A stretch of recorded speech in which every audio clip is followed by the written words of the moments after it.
In 1993, after the success of the first season of Batman the Animated Series, Warner Bros. Decided to theatrically release Batman Mask of the Phantasm, which was originally intended as direct-to-video. One of the true shames in the history of superhero films is that Warner Bros. Didn't give Mask of the Phantasm good advertising, and it bombed into theaters, only making its money back when released on video. I didn't even know Mask of the Phantasm was theatrically released until a few years ago, long after I first saw it. If this film had been very successful, I can only imagine what possibilities would have opened up. One of my secret wishes is to have an animated Spider-Man movie on the big screen with high animation quality on the level of, say, Transformers the movie. That would be a dream come true for me, but I don't see that happening anytime soon. Heck, I don't think a direct-to-video animated Spider-Man movie has been released yet. Getting back on track, this is still only the secondary reason why I think Mask of the Phantasm should have been successful. My primary reason is that the film is actually really good and tells an engaging story that explores Batman as a character, which hadn't been done as of '93, with both Batman '89 and Batman Returns exploring more of the villain's characterizations. Before discussing the film in depth, I should make it clear that with these reviews, I always spoil important plot points to better articulate character arcs the story focuses on. It's especially important to say this not only because this is a movie, but because it's a well-developed mystery. The viewing experience changes significantly once you find out who exactly the Phantasm is and his motivation. So if you haven't seen Mask of the Phantasm, stop this review right now and go watch it. If you want the long and short of my opinion on this movie, I think it's an absolutely fantastic film with an excellent story and grasp on its characters. So you received the spoiler warning, on to the review. Aside from Batman taking down a few gangsters, the film almost immediately breaks the status quo of the series by introducing the Phantasm and having him kill a mobster called Chucky Sol, which Batman is blamed for. It's understandable that this would happen because Batman and the Phantasm have such similar and theatrical looks, as the Joker says later on. Even though Commissioner Gordon has no doubt that Batman didn't kill Chucky Sol, Councilman Arthur Reeves rallies much of the police against Batman in a manhunt, which immediately raises the stakes. This is a good sign because a bigger story is necessary to give this the feeling of being a movie, and it also helps that the film is very well paced, giving the audience all the information they need, but also having them constantly question who exactly the Phantasm is. Interwoven with the mystery are flashbacks to a time before Bruce became Batman, but after he had completed his training and returned to Gotham. Focusing on a Bruce in this exact point of time is perfect because it's a precarious time for him, which will become more apparent as I continue. The first flashback introduces us to a very key player, Andrea Beaumont. As the flashbacks continue, she becomes Bruce's first true love.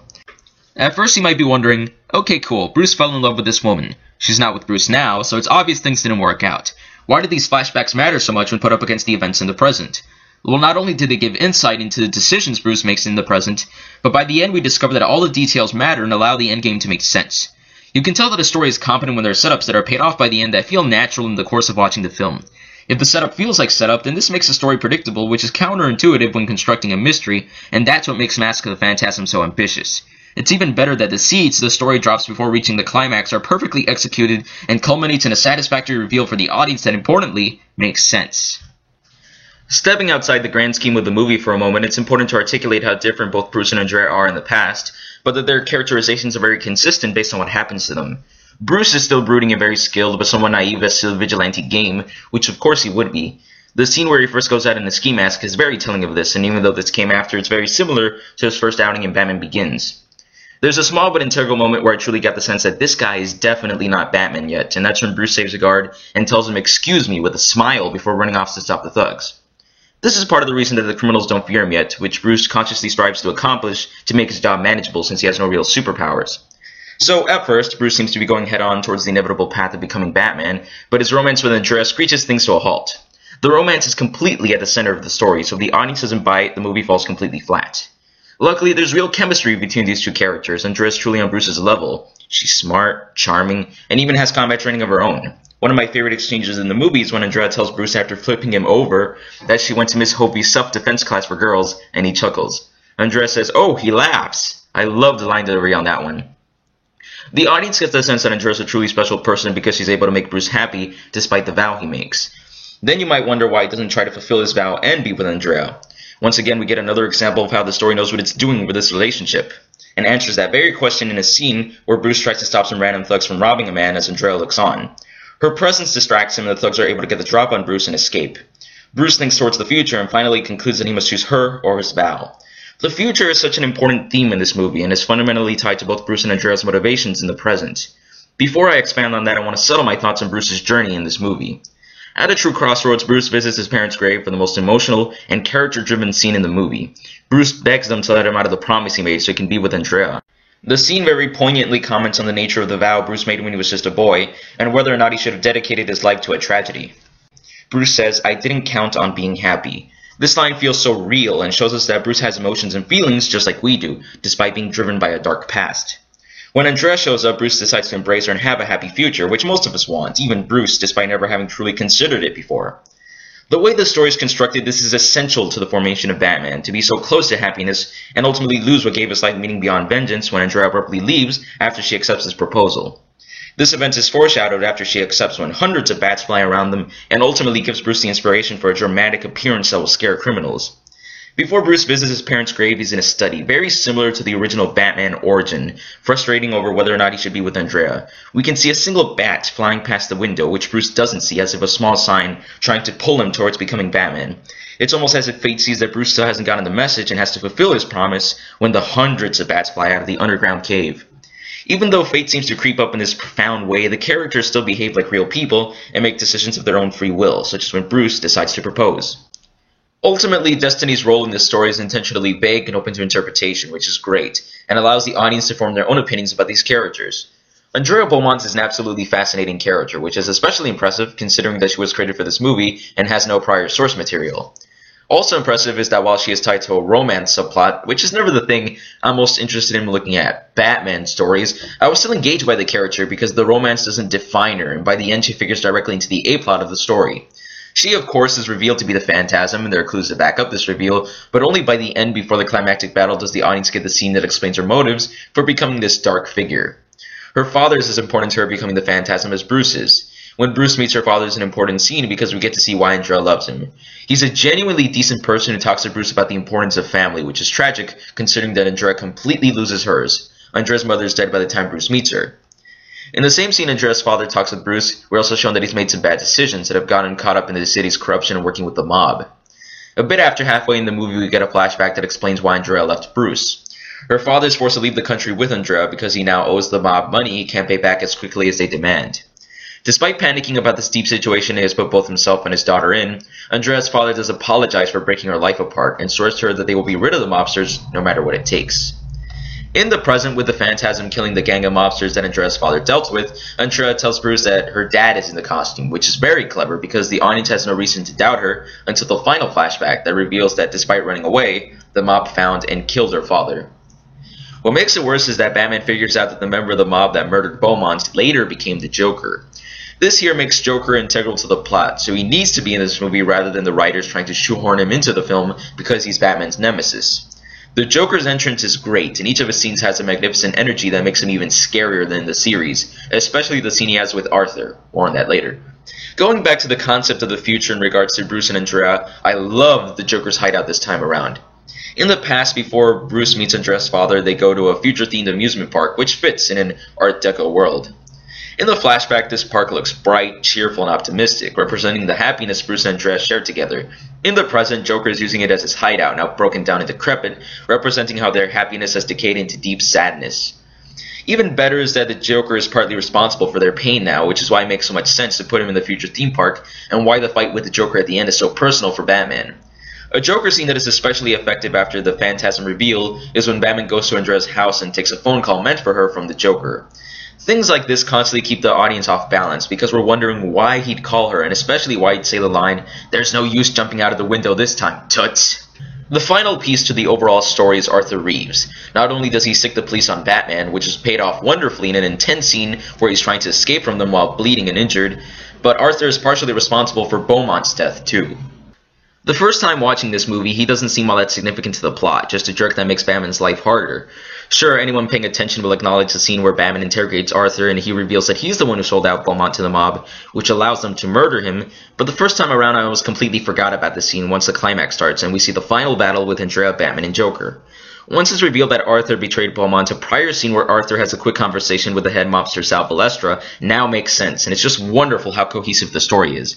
On a second view, not only does Arthur's role make sense, but we get to see just how slimy he is, despite not being a completely unsavory figure like the mobsters and the Joker.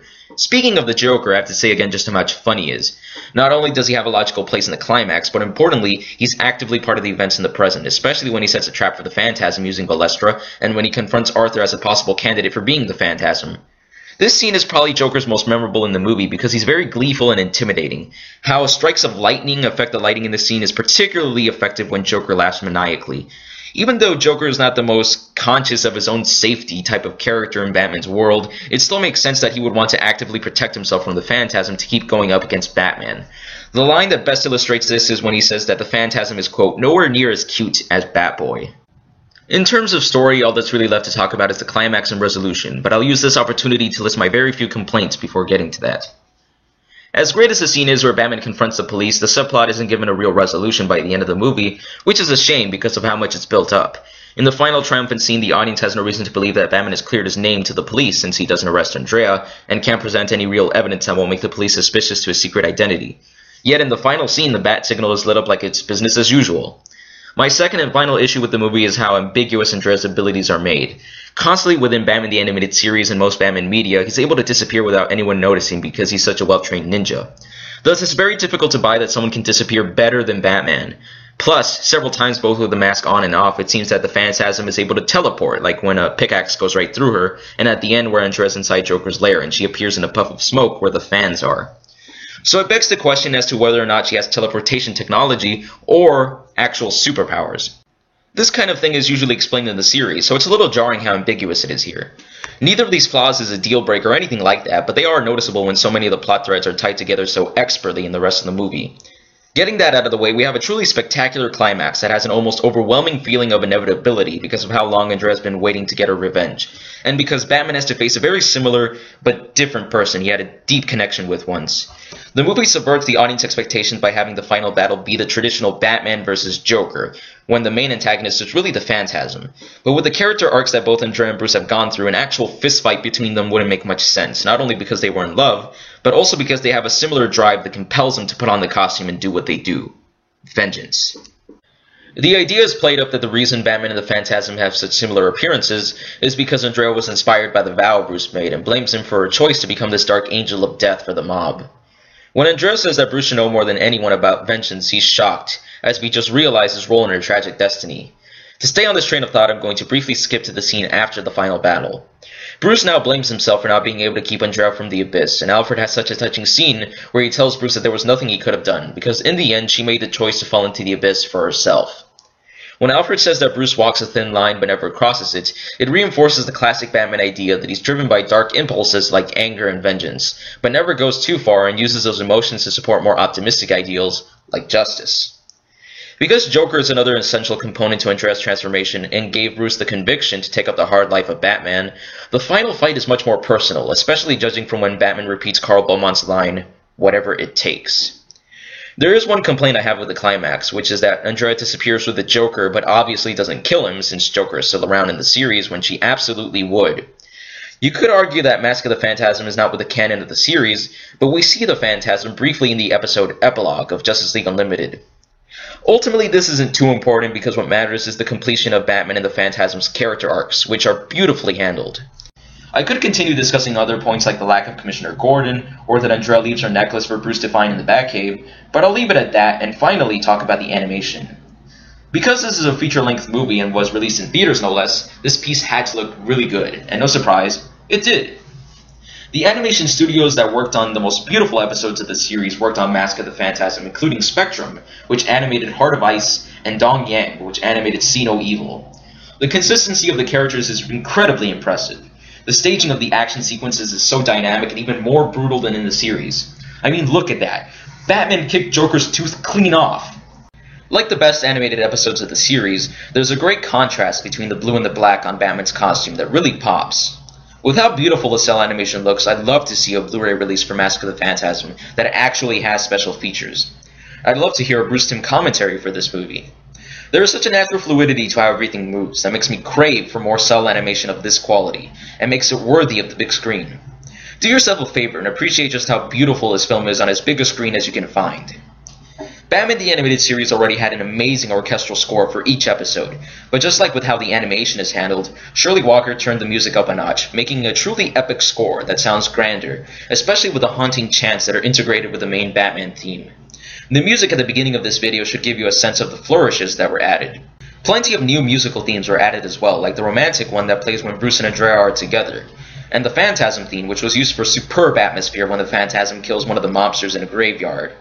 Overall, this is some of Shirley Walker's best work on Batman. On to the final production aspect, the voice acting. The series regulars all worked on this movie and did marvelous jobs. I'm beginning to sound like multiple broken records at the same time, but I have to say again just how sensational Kevin Conroy's performance is. This time he got to play with different emotions from Batman, such as the tenderness he feels towards Andrea and the full-on sorrow when he talks to his parents. Truly some of his best work on Batman, and kept showing the viewers that he could play those personal Batman moments like in Dreams in Darkness. Alfred is peppered in throughout the movie, and this viewing I noticed that he had more screen time than I thought. The scene where Alfred talks to Bruce at the end I think is Ephraim Zimbalist's best performance as Alfred bar none, because of the palpable sincerity in his voice that is a departure from the dry reverence Alfred usually speaks with. It makes the dialogue in the scene so poignant. Mark Hamill is bringing in a top-notch Joker performance as per usual, and here he gets to speak some of the best lines he's been given, such as when Joker describes with unnerving glee the Phantasm's body parts being all over Gotham. Also, I don't think I've ever heard Joker laugh this many times, practically in every scene he has, and multiple times in the final battle. Probably my favorite is when he calls Andrea to talk to her before he has an airplane bomb sent to her house, but Batman picks up. After the explosion, the phone is swaying side to side in some pretty cool subtle animation, and the Joker says, "Hello, operator? I believe my party has been disconnected." Even more so than usual, Joker is super entertaining to listen to, and is easily the most energetic person in the film. For clever misdirection, both Carl Beaumont and the Phantasm are voiced by Stacy Keach, and it's amazing how different they both sound. While the actual vocal quality of the voice is the same, Carl sounds so warm that you feel bad when it's revealed that he was murdered, and the Phantasm is so cold that he really sells the repeated line, "Your angel of death awaits." There are other cast members I could talk about, but the last important one that really interests me is Dana Delaney as Andrea Beaumont. She brought all of the complexity and emotional baggage the character needed, but also wit and intelligence that makes us buy that Andrea is on Bruce's level. Of course, later Dana Delaney was cast as Lois Lane in Superman the Animated Series, but she brought her A-game to that role as well, and is the quintessential Lois Lane in my eyes. It does amuse me to think what if Batman were to say to Lois when they meet in World's Finest, "You sound really familiar," because the two characters sound identical, but Dana's voice just fits so well with these different roles, and they have that spunky wit in common. So bringing this drawn-out review to a close, I can say that this is one of the best animated films you can find, because every aspect of it is high caliber, from the story, to the music, to the stunning animation, and the perfect voice cast. There are some minor flaws here and there, but to dwell on them would be pointless when the movie executes its story and characters so well. I can even see where live-action Batman films fall short in comparison, crafting a story that explores Batman as a character in a thoughtful manner. In the end, there's no way I cannot rate this movie with the highest marks. I give Mask of the Phantasm a much-earned 5 out of 5. Thanks for watching this latest review, and again, my biggest apologies for the delay. I can't say for sure when the next review will be out, but we will be starting on the second box set with a new Poison Ivy episode, Eternal Youth. Some of the best episodes in the series are in the second set, including the famous Almost Got Him, so I can't wait to get there.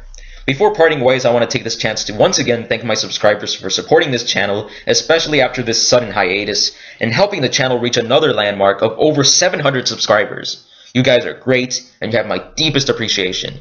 Here's to the continuation of Batman the Animated Series reviews. So until then, take care, and best wishes.